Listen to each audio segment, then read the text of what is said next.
Hey guys, welcome to video number 4 in the Kitchen Table Stamper Christmas Scottie Stamp-A-Stack. We did video number 1 where we cut our designer series paper. We did our layers, like our outside embossed layers and our inside layers in the Getting Started video. So be sure to check out that video. Video number 2 in the series was our petal pink design.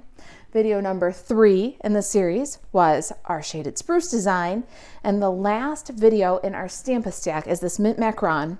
Now the packet makes 10 cards, 4 of the mint macaron, 4 of the petal pink, and 2 of the shaded spruce. The class packets are available while supplies last at kitchentablestamper.com/shop. This is the packet. Inside you get your trinkets and 2 types of fiber, a quarter package of designer series paper. All of your kits, they have the die cutting and scoring done for you. You get envelopes for each of your cards. There's plenty of basic white cardstock for your stamping and for lining every card. I don't always line my cards or decorate the insides. I usually like to write inside of them.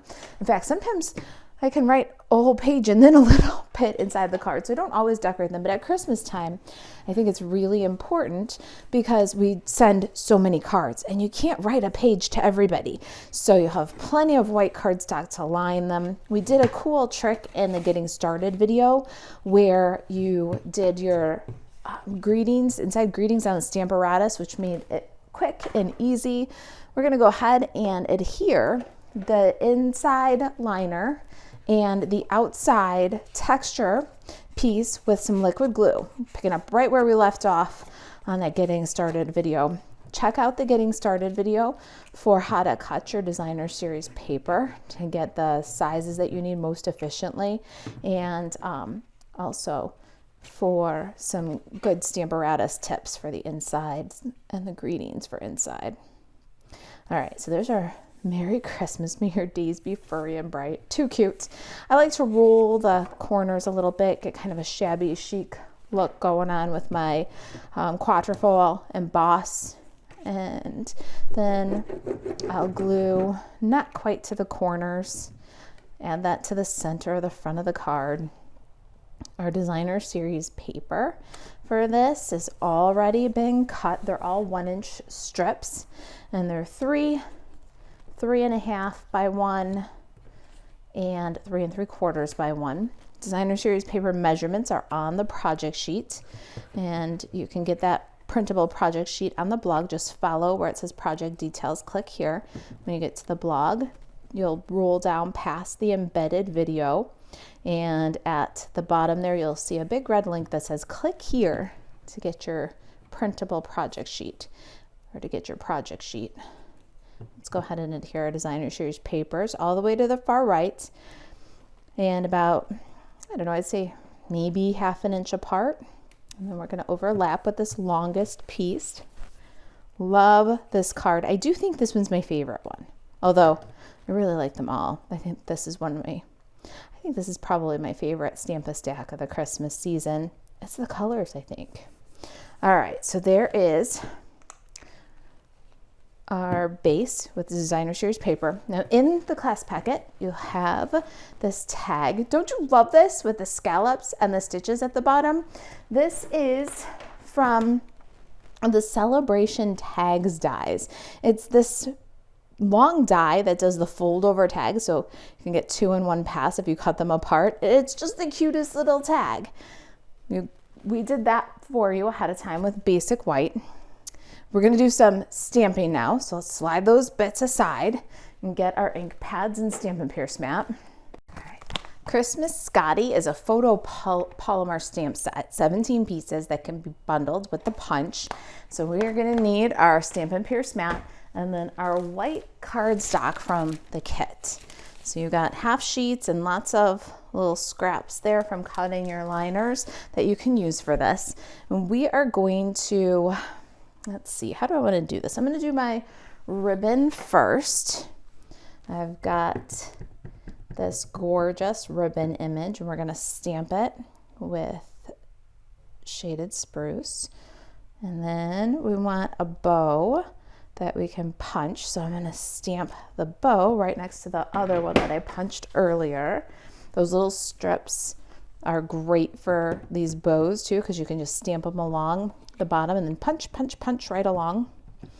If I'm doing this as a stamp-a-stack, not just for video purposes, I'm doing all of my bows in all the colors for all of the designs all at one time, and then cutting all at one time. So really keeping the efficiency.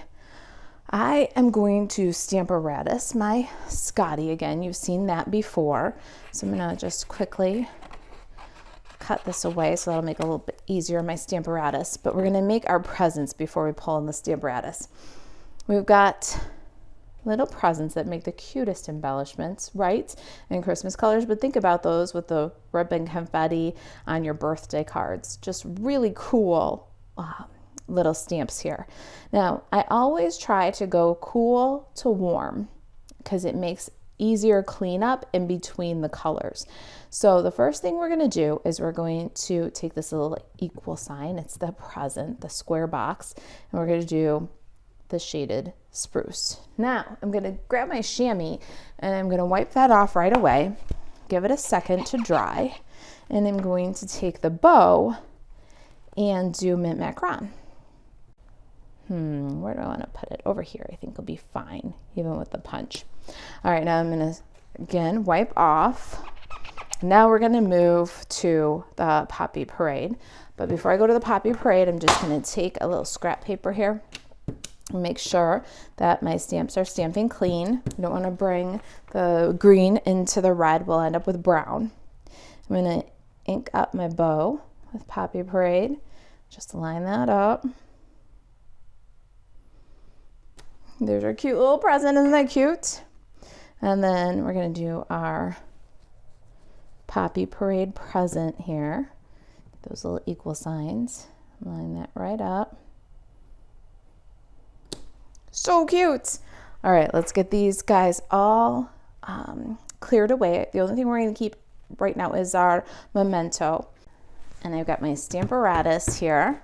I'm going to put my Christmas Scottie stamp set underneath, open up, grab my magnets, make sure you keep them apart. I try to keep them in separate hands. We're gonna line up. Now this is the seated Scottie. Two of the postures do not work with the punch. You have to fussy cut the little begging Scottie, and you have to fussy cut the little seated Scottie. The standing Scottie, you can punch. So we don't have to worry about the orientation of the punch. Just want to get our dog, and we want a nice solid image, a good silhouette. So we're going to ink and stamp again. The Stamparatus allows us to just layer ink until we get the depth of coverage that we want. I think he needs a little more on the back there. Lovely. All right, let's get this one out of here for a second. And I'm going to push my magnets to opposite ends and take that away. All right, we've got a little fussy cutting to do here. We're going to trim our dog and our presents and our ribbon. All right, there's our fussy cutting. Don't lose that little scrap with the bow. Let's punch it out. I love this Poppy Parade bow. Just love everything stamped with this Poppy Parade, actually. It's one of my favorite Stampin' Up! Inks. All right, there's their bow. So I have one more bit of stamping to do, but we did our dog first so that we can dry fit. We want to put the Woof Woof greeting on the tag, but we want it to kind of look like Scottie's words. So what I did was dry fit my little Scottie so that he's a good, I'd say 3/8 of an inch above the stitches, right? Just lay him in there. We're going to take our Woof and our memento, and now we can stamp those little Woof greetings just about where we'd want them to come from Scottie's mouth. Woof, woof. All right, very good. that's the stamping. Let's finish assembly now. Here's our sample and the one we're working on. We've got lots of lovely fiber left. This is our last card, and we've still got quite a bit here. Still have some of this beautiful evening evergreen to play with for sure. Maybe even a little linen thread too. I love this ribbon. And we're using it with the shaded spruce in this designer series paper, and it looks great. So you can definitely stretch its usefulness just a little bit as you pair it with either evening evergreen or shaded spruce. Looks great. And it looks fantastic with mint macaron as a complement instead of matching. All right, let's cut that away from the card. And then we're gonna fix the angle on this side, cut it the other way. Now for our last little trinket, I love these dudes, and we have put them to good use. We're gonna go ahead and thread the linen thread through the front of the trinket. And then we're gonna thread it through the front of the tag. I always keep one end attached to the spool or the card, whatever I'm tying from. Slide through, just let it dangle. Slide through again here. And then we're going to come over the top and tie. And now with this tag, you can go ahead and glue it to the card, or it's big enough where you can hold down the tag with your hand. If you had a little tag, you'd probably glue it to the card first like we did in the last video. But with this bigger one, we can kind of hold it down. Do our second loopy bow. Love all the fiber, the textures, the colors. It's so wonderful. Let's adhere the tag to the card. And then you know me, if you know me, you know that I can't handle that little jingle bell dangling. So we're gonna glue this down.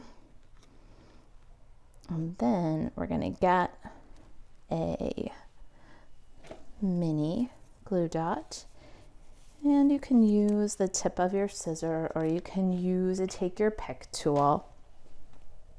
I prefer my take your pick tool. We're gonna lift the glue dot off of the package so it's just kind of hanging there. Lift the bell and then just adhere that bell where we want it to stay. Let's put the bow on Scottie's neck so I don't lose it. I saw it getting closer and closer to the edge of the table there. I'm gonna pop that on, give that a second to dry. And then I'm gonna take my ribbon and add some liquid glue. I'm just squeezing lightly and swiping across the back of the ribbon. I'm not going all the way to the end. I did not glue it down all the way to the end. And I'm okay with that. I like the way that it kind of picks up and repeats, you know, the tails of the ribbon. I like it. You can go ahead and put it all the way down from edge to edge if you like. Now we need some Stampin' dimensionals. I'm going to add a couple to the back of these presents. If you take the time to stamp them multicolor and cut them out, let's really give them the star of the show with a little bit of dimensional, pop them up. And our doggy, I'm gonna put a couple dimensionals on the back here. I like to put a couple on the dog and then half on the tail to give it a little support. All right, the ends are removed there. Everybody's sticky. We're going to go ahead and pop our little doggy right back into his woof woof spot. And then little presents kind of bopping along that ribbon. So cute. There it is. Woof woof. And then inside, Merry Christmas. May your days be furry and bright. That is design number 3. All right, so we have made 4 of that mint macaron card, 2 of the shaded spruce, and 4 of the petal pink in the Stampin' Stack. Thanks for being a part of this class. If you're looking for class packets, you can buzz over to kitchentablestamper.com/shop and pick up the packet while supplies last. Once you get to the store, kitchentablestamper.com/shop, then you're going to filter on the right-hand side for class packets. And if we have any available, they'll show up there. If you've got questions about the project, email Marisa at kitchentablestamper.com and shop Stampin' Up! 24/7. Maybe you are falling in love with the Christmas Scottie bundle. You can buzz over to marisaalvarez.stampinup.net. Thanks for watching. I'll see you in the next Stamp-A-Stack.